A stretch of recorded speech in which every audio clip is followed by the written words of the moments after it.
नमस्कार दोस्तों, मैं तुषार जैन, सीएफओ और रिसर्च हेड अजय स्टो मनी गुरु और तुषार ग्लोबल सर्विसेज.com की तरफ से आपका स्वागत करता हूँ। आज 22 फरवरी सन 2026। वैश्विक अनिश्चितता और वैल्यूएशन कंप्रेशन यानी कि मूल्यांकन संकुचन के इस दौर में हर निवेशक ये जानना चाहता है कि स्मार्ट मनी का अगला कदम क्या होगा। आज हम मैक्रो इकोनॉमिक्स के सबसे शक्तिशाली इंडिकेटर निफ्टी गोल्ड रेशियो और दुनिया के कुछ महान वित्तीय जादूगरों यानी कि फाइनेंशियल विजार्ड्स के निवेश सिद्धांतों को मिलाकर बाजार का एक डीप डाइव एनालिसिस और विश्लेषण करेंगे।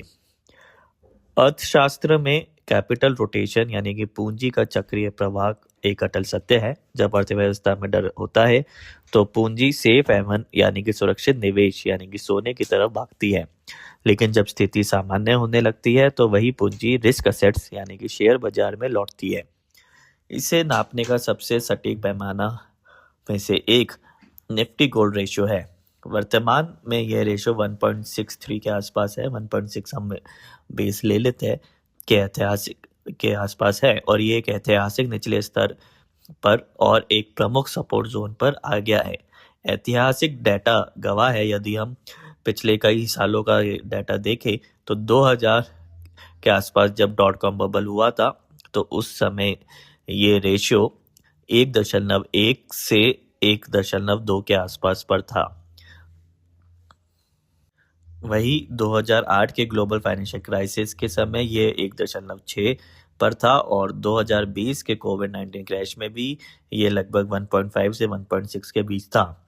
हर बार जब ये रेशियो इस स्तर पर पहुंचा है तो इसने इक्विटी में एक जनरेशनल बाय यानी कि पीढ़ीगत निवेश का अवसर पैदा किया है, जिसके बाद निफ्टी में अगले 12 से 24 महीनों में 100% से अधिक का भारी रिटर्न दिया है।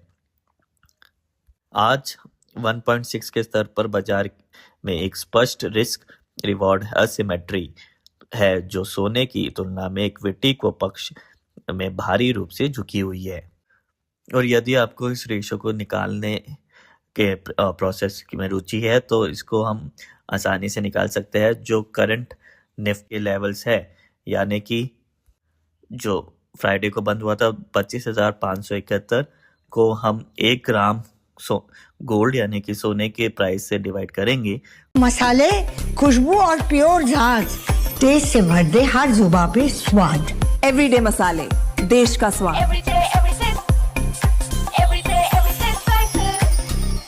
जो कि आती है 15,687। तो इनको अगर हम डिवाइड करेंगे तो आएगा 1.63। तो 1.6 के लेवल्स पर अभी ये गोल्ड और निफ्टी का रेशियो मौजूदा स्तर पर है। अब इस डेटा को हम निवेश की दुनिया के 3 सबसे बड़े गुरुओं की थ्योरी से कैसे जोड़ सकते हैं। सबसे पहले हम बेंजामिन ग्राहम की द इंटेलिजेंट इन्वेस्टर से जोड़ते हैं। तो ग्राहक का सबसे प्रसिद्ध सिद्धांत है मार्जिन ऑफ सेफ्टी।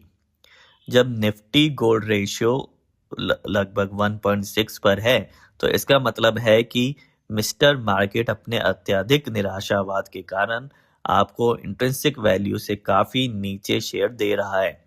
यह आपकी सुरक्षा का सबसे बड़ा मार्जिन है। और दूसरे यदि हम बात करें फिलिप फिशर के बारे में, जिसमें common stocks and uncommon profits की बात की थी, फिशर का स्कटल बट नजरिया और 15 पॉइंट चेकलिस्ट हमें सिखाती है कि केवल सस्ते शेयर ना खरीदे, ऐसी कंपनियां चुने जिनका मैनेजमेंट असंदिग्ध रूप से ईमानदार हो, जो R&D यानी कि रिसर्च एंड डेवलपमेंट पर लगातार खर्च कर रहे हो और जिनके प्रॉफिट मार्जिन्स मजबूत हो। और वही हम पीटर लिंच के one up on wall street के बारे में बात करें तो लिंच ने हर पब्लिक कंपनी को 6 श्रेणियों में बांटा है: slow growers, stalwarts, fast growers, cyclicals, turnarounds and asset plays. इस वर्तमान रिकवरी फेज में हमें अपना पोर्टफोलियो लिंच की इन श्रेणियों के बीच रणनीतिक रूप से संतुलित करना चाहिए ताकि बाजार की हर चाल का पूरा फायदा उठाया जा सके। अब मैक्रो इकोनॉमिक्स डेटा की ओर नजर डालें तो और इन महान सिद्धांतों मिला के यदि हम देखें तो कैपिटल रोटेशन का फायदा उठाने के लिए हमें किन सेक्टर्स पर नजर रखनी चाहिए। सबसे पहले हम बैंकिंग एंड फाइनेंशियल्स के ऊपर यदि हम चर्चा करें तो जब भी बाजार बॉटम बनाता है और अर्थव्यवस्था में लिक्विडिटी वापस आती है तो पीटर लिंच की स्टॉलवर्थ श्रेणी में आने वाले बड़े बैंक सबसे पहले रिकवर होते हुए दिखाई देते हैं। दूसरा है आईटी सेक्टर, जो अभी काफी शुद्धता ऐसी जो हर घर की पसंद बने। सुधा महेश ठक्कर, हल्दी के विश्वसनीय निर्यातक। आज ही संपर्क करें। निराशाजनक आंकड़े दिखाई दे रहे हैं जिस सेक्टर के अंदर, और यह डिफेंसिव ग्रोथ का बेहतरीन उदाहरण है। वैश्विक आउटसोर्सिंग, मजबूत बैलेंस शीट और एआई के बढ़ते प्रभाव के कारण चुनिंदा mid cap IT companies lynch के फास्ट ग्रोअर्स का हिस्सा बन सकती है।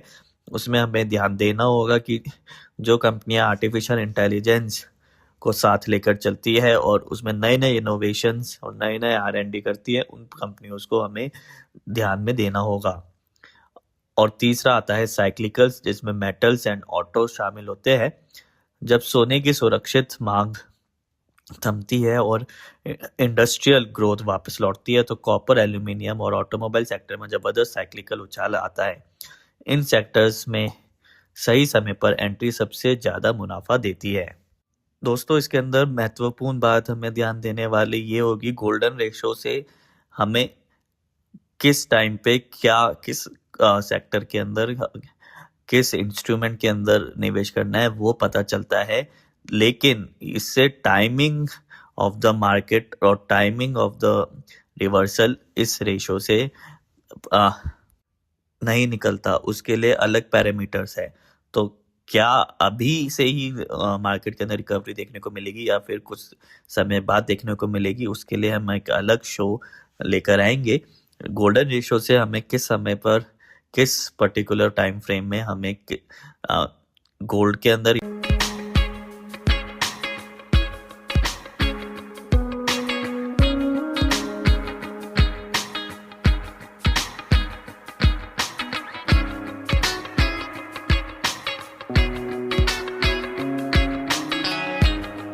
या फिर स्टॉक मार्केट के अंदर, इन दोनों में से यदि हमें चूज करना है तो उस स्थिति में हम गोल्डन रेशो को फॉलो कर सकते हैं। लेकिन टाइमिंग यदि हमें पता करनी है तो उसके लिए अलग पैरामीटर्स होते हैं।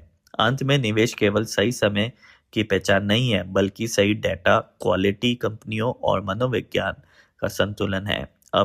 अभी का मैक्रो डेटा इक्विटी में एक दुर्लभ और बड़ा अवसर दिख रहा है।